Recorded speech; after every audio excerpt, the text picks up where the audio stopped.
back to the Citizen Channel. You're all staying safe and well. Another Pepsi 11 as, yes, a first ever. This is a first ever meeting between Manchester City and Salford City. Yes, it's the FA Cup third round. We've had a few shocks over the years, haven't we? But let's hope this isn't going to be one. 11th of January 2025, 5:45pm kickoff. Yes, this is on the BBC, so I'm sure there'll be plenty of empty seats on show, just to show what a massive club we are to the world, to the UK anyway. But we'll not worry about that, will we? My ticket cost me £7.50, so I'll take that all day long. There you go, cup scheme for you. FA Cup round 3, of course. I'm recording this on the 8th of January 2025. So we'll check out Salford City themselves, a little bit of a potted history on them, and how they're doing at the moment. They're doing pretty well, and we'll try and pick a Pepsi 11. I can't guarantee I'll get 11 out of 11 like last time with this one. Good luck with that one, Bernard. Anybody else predicting this one, in fairness. But please let me know your predictions, score predictions, team predictions, etc. And have you been to watch Salford City play? I tend to watch that roundup on that shows at the weekend of all the Championship football. So I usually get to see the goals, but I don't get to see much more than that. I occasionally have a couple of more highlights, but not too much. So that's my only knowledge of Salford City. Based on their ownership, that's the only knowledge I want, really. I can't be asked about them. I don't want them, don't want to know about them. Fair. There you go. Sorry about that. That's just how it is. Right, Carl Robinson, of course, is the manager at the moment. And the third in the fourth level English Football League Championship Division 2. A potted history. The club was founded as Salford Central in 1940, played minor local football until winning a place in the Manchester League in 1963. They joined the Cheshire County League in 80, which amalgamated into North West Counties Football League 2 years later, and they changed the name in 1989 to Salford City. Yes, just to appease the City fans who used to go and watch them. Probably not. And secured promotion into the Northern Premier League in 2008. In 2014, Salford were taken over by some no-marks that I've hardly ever heard of, called Nicky Butt, Ryan Giggs, Gary Neville, Phil Neville and Paul Scholes, who each took 10% of the club, with Singaporean businessman Peter Lim owning the rest of it. Some other hanger-on called David Beckham purchased a 10% stake as well in 2019. They were crowned NPL Division 1 North champions in 2015, won the NPL Premier Division playoffs in 2016 and the National League North title in 2018.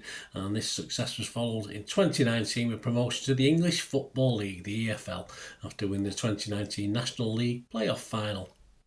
And they won the EFL trophy in their debut campaign. Well done to them.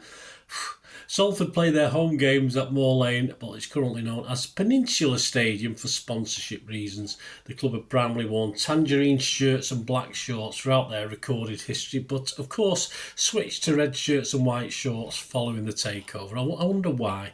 The club's nickname, the Amis, stems from their name from the early 60s to the early 70s, Salford Amateurs. The club's anthem is the Pogues, yes, cover of Dirty Old Town. The club is, I won't be banging that one out on Saturday. The club has 3 mascots, all lions. There you go, 3 lions. A pride of lions, we call them, don't we? Is it a pride with 3? I don't know. Bobby, Billy and Babs. I wonder which one the female is. Rumours are that the Neville brothers and Giggs often wear the outfits just to fill in. Current manager, they appointed, as I said, former Oxford and MK Dons boss Carl Robinson as their head coach at the beginning of the year when struggling near the bottom of the league. He managed to steady them though. Positionally, they only finished one place better. But in his first full season, a little bit of money to spend. Robinson has recruited well and has them firmly eyeing up a promotion spot, at the very least the playoffs at the moment as well, the way they're playing. The last 6 in the league and FA Cup progression. After losing to Gillingham in early December, they have now won 6 on the trot in the league without conceding a single goal.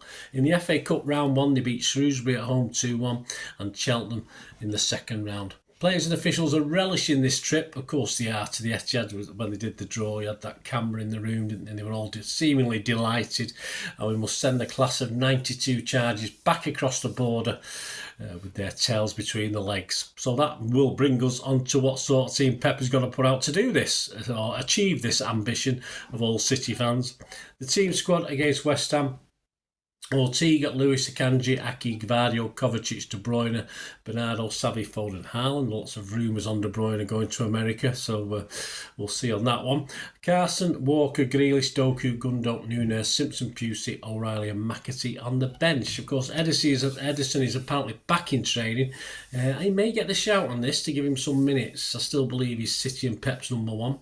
We've got a quick turnaround with this game, of course, for another Premier League game next week. So if he is our number one, I think Pep wants to get match games into him.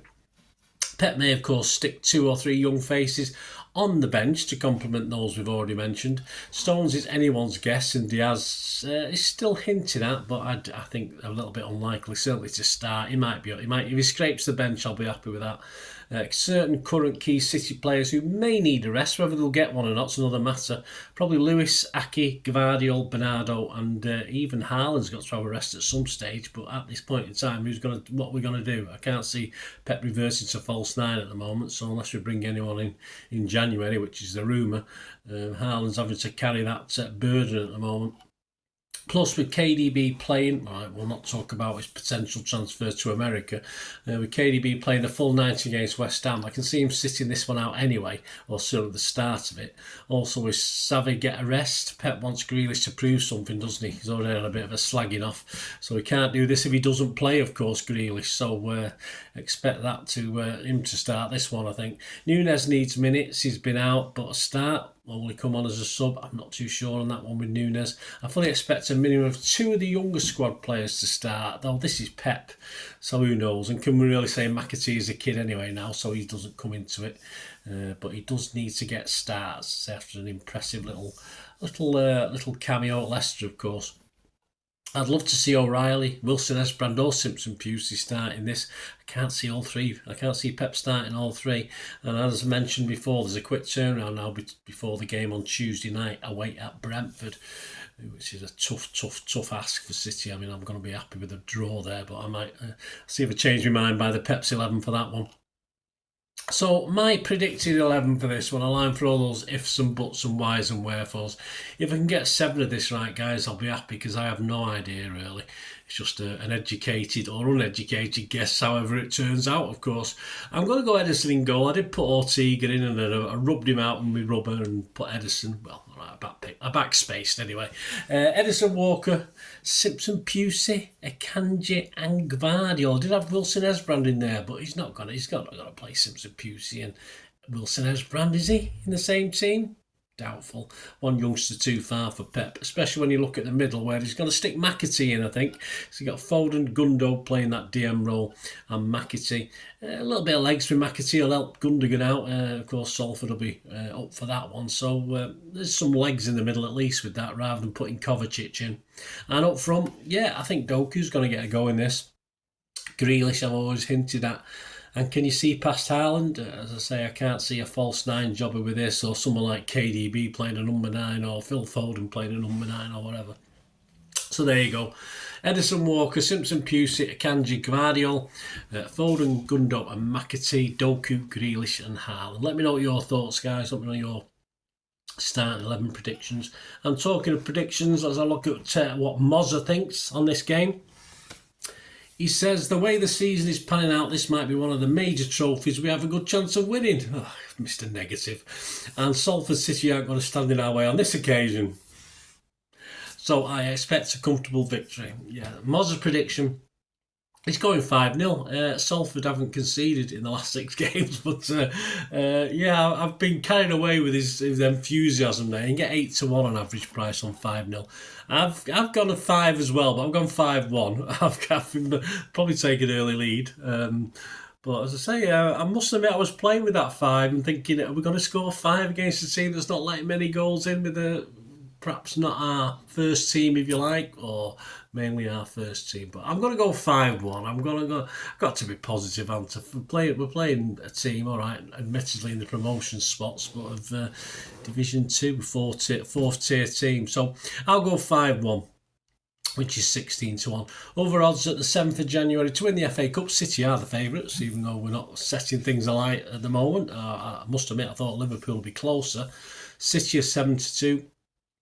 Liverpool 5-1 and Arsenal and Chelsea both 7-1. Most popular scorelines for this one: 3-0 11-2, a 4-0 City winning 6-1, and a 2-0 City winning 7-1. Match odds themselves, of course, City are massive, either anywhere between 1-18 on and 1-22 on. A draw is 14-1 and Salford is 40-1. So if you're a brave Salford fan, I'm sure there's plenty of options there to Dutch that or whatever. But yeah, a brave man, and enjoy the game. Let's certainly enjoy the game. I have no idea what the atmosphere will be like. I know we're in the different entrance, so I assume Salford have been given the top tier. They may have sold it out. I doubt very much City will sell out our allocation, of course. But anyway, we'll see. Hopefully the Blues there will give a good atmosphere to compensate for. I'm sure the Salford fans will have a good day out anyway. And please join me for my player ratings and story of the game.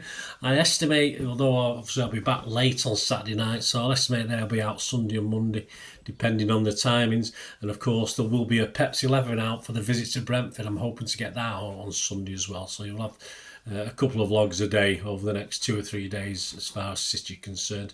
And yes, Brentford against City 1:30 should be out on the Saturday. I'm recording this on the Wednesday for publication on the Thursday, and the City 1:30 at Brentford is out on Saturday. You want to know a bit of your history celebrating City's 130 plus change years in existence as Manchester City, so a little look at how we've done against Brentford over the years. There you go, guys. Hope you enjoyed this. Please let us know your thoughts, let us know your comments. Great to have all your predictions, etc. Please, with a new year, if you can help support the channel, that'll be absolutely wonderful. Just stay tuned for ways you can do that, or if you just want to get in contact through my various socials and follow me, and I can follow back on various things, just stay tuned. Hope you enjoyed the feature, and yeah, if you can support me through the subscription, if you can subscribe, guys, that'd be wonderful if you've not already done so. We do actually have memberships at the moment, just 99p a month, so you get access to all my City stuff, including all the history vlogs, dozens and dozens not been published yet, that you get immediate access to. And every time I do a edit and do a vlog, you get immediate access to it as well. So you can have a copy of scripts as well if you want any hard copy of the sort of things I do on matches and teams and managers and players, etc. So if you can join the membership, that'd be wonderful. We do have sponsors at the moment. Piat 6505 are our current sponsor. They have a little eBay shop, so if you check in the comments section, there's a link there to the shop. They sell movie posters from the 90s and 2000s. They sell DVDs, some classic Hollywood movies, some classic foreign language ones. And if you do see anything you fancy on there, if you do place an order, just mention me, just say Bernard sent you, and you automatically get 10% reduction in the cost of your order. So fill your boots, guys, and my thanks to Piat 6505. And yeah, if you want to support the channel just by watching the ads, that helps. Watch the ads, let them play through while you just have to check your phone or something, let it play out.